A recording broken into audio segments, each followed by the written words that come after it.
In 131 BC, the Roman consul Publius Crassus Dives Mucianus, laying siege to the Greek town of Pergamus, found himself in need of a battering ram to force through the town's walls. He had seen a couple of hefty ships, masts in a shipyard in Athens a few days before, and he ordered that the larger of these be sent to him immediately. The military engineer in Athens, who received the order, felt certain that the consul really wanted the smaller of the masts. He argued endlessly with the soldiers who delivered the request. The smaller mast, he told them, was much better suited to the task, and indeed it would be easier to transport. The soldiers warned the engineer that their master was not a man to argue with, but he insisted that the smaller mast would be the only one that would work with a machine that he was constructing to go with it. After they left, though, the engineer thought about it some more. What was the point,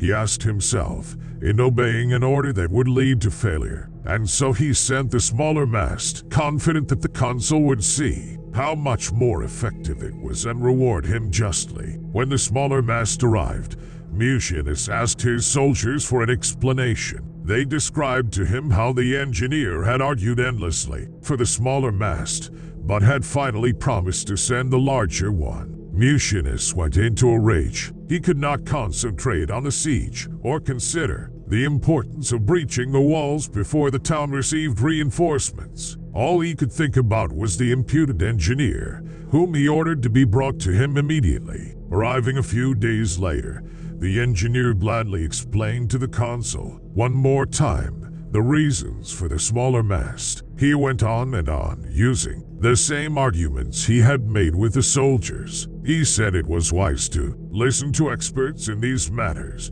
and if the attack was only tried with the battering ram he had sent, the consul would not regret it. Mucianus let him finish, then had him stripped naked before the soldiers and flogged and scourged with rods until he died. The moral of this story is that once you have made the other person feel insecure and inferior in his beliefs, the eloquence of Socrates could not save the situation. It is not simply a question of avoiding an argument with those who stand above you. We all believe we are masters in the realm of opinions and reasoning. You must be careful, then. Learn to demonstrate the correctness of your ideas indirectly. Today we are going to discuss 6 lessons which men learn too late in life. Don't forget to watch video till last lesson because these all lessons are interconnected. Number 1. Never put too much trust in friends. It is natural to want to employ your friends when you find yourself in times of need. The world is a harsh place and your friends soften the harshness. Besides, you know them. Why depend on a stranger when you have a friend at hand? The problem is that you often do not know your friends as well as you imagine. Friends often agree on things in order to avoid an argument. They cover up their unpleasant qualities so as to not offend each other. They laugh extra hard at each other's jokes. Since honesty rarely strengthens friendship,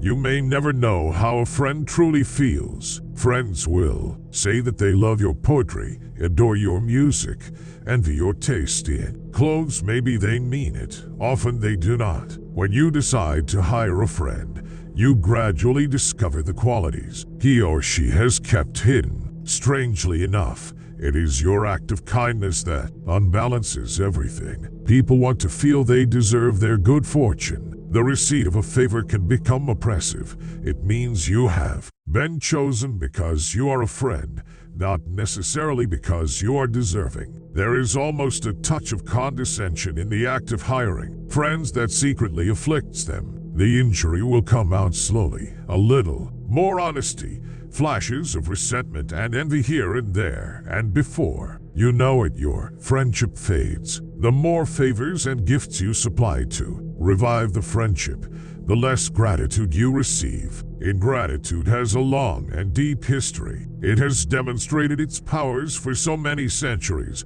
that it is truly amazing that people continue to underestimate them. Better to be wary. If you never expect gratitude from a friend, you will be pleasantly surprised when they do prove grateful. Number 2. Concealing intentions. Most people are open books. They say what they feel, blurt out their opinions at every opportunity, and constantly reveal their plans and intentions. They do this for several reasons. First, it is easy and natural to always want to talk about one's feelings and plans for the future. It takes effort to control your tongue and monitor what you reveal. Second, many believe that by being honest and open they are winning people's hearts and showing their good nature. They are greatly deluded. Honesty is actually a blunt instrument, which blood is more than it cuts. Your honesty is likely to offend people.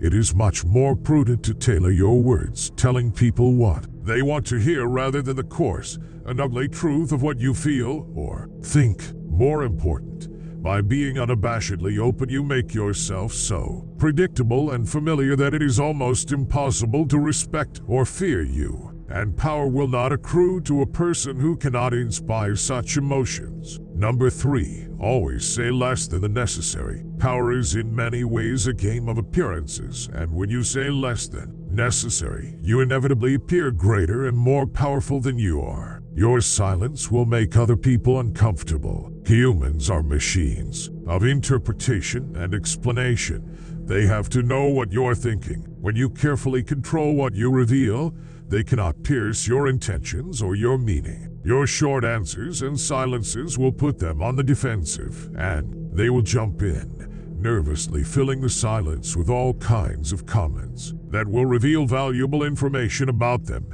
and their weaknesses. They will leave a meeting with you feeling as if they had been robbed, and they will go home and ponder your every word. This extra attention to your brief comments will only add to your power. Saying less than necessary is not for kings and statesmen only. In most areas of life, the less you say, the more profound and mysterious you appear. Number 4, so much depends on your reputation. Guard it with your life. In the beginning, you must work to establish a reputation for one outstanding quality, whether generosity or honesty or cunning. This quality sets you apart and gets other people to talk about you. You then make your reputation known to as many people as possible. Subtly, though, take care to build slowly and with a firm foundation, and watch as it spreads like wildfire. A solid reputation increases your presence and exaggerates your strengths without your having to spend much energy. It can also create an aura around you that will instill respect, even fear. In the fighting in the North African desert during World War II, the German General Erwin Rommel had a reputation for cunning and for deceptive maneuvering that struck terror into everyone who faced him. Even when his forces were depleted, and when British tanks outnumbered his by 5 to 1, entire cities would be evacuated at the news of his approach. As they say, your reputation inevitably precedes you, and if it inspires respect, a lot of your work is done for you before you arrive on the scene or utter a single word. Number 5, get others to do the work for you. Use the wisdom, knowledge, and legwork of other people to further your own cause. Not only will such assistance save you valuable time and energy, it will give you a godlike aura of efficiency and speed. In the end, your helpers will be forgotten and you will be remembered. Never do yourself what others can do for you. We all know how few of today's politicians write their own speeches. Their own words would not win them a single vote. Their eloquence and wit, whatever there is of it, they owe to a speechwriter. Other people do the work.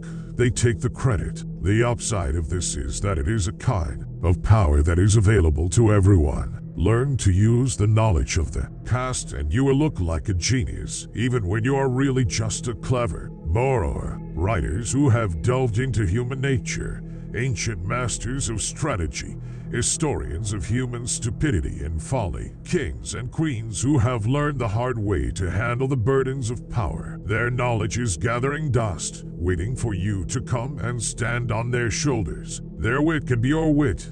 Their skill can be your skill, and they will never come around to tell people how unoriginal you really are. You can slog through life, making endless mistakes, wasting time and energy trying to do things from your own experience, or you can use the armies of the past As Bismarck once said, fools say that they learn by experience. I prefer to profit by others' experience. Number 6. Avoid the unhappy and unlucky. Those misfortunates among us who have been brought down by circumstances beyond their control deserve all the help and sympathy we can give them. But there are others who are not born to misfortune or unhappiness, but who draw it upon themselves by their destructive actions and unsettling effect on others. It would be a great thing if we could raise them up, change their patterns, but more often than not it is their patterns that end up getting inside and changing us. The reason is simple. Humans are extremely susceptible to the moods, emotions, and even the ways of thinking of those with whom they spend their time. The incurably unhappy and unstable have a particularly strong infecting power. Because their characters and emotions are so intense, they often present themselves as victims, making it difficult at first to see their miseries as self-inflicted. Before you realize the real nature of their problems, you already become infected by them. That's it, guys. If you found this video informative, then drop a like and don't forget to subscribe.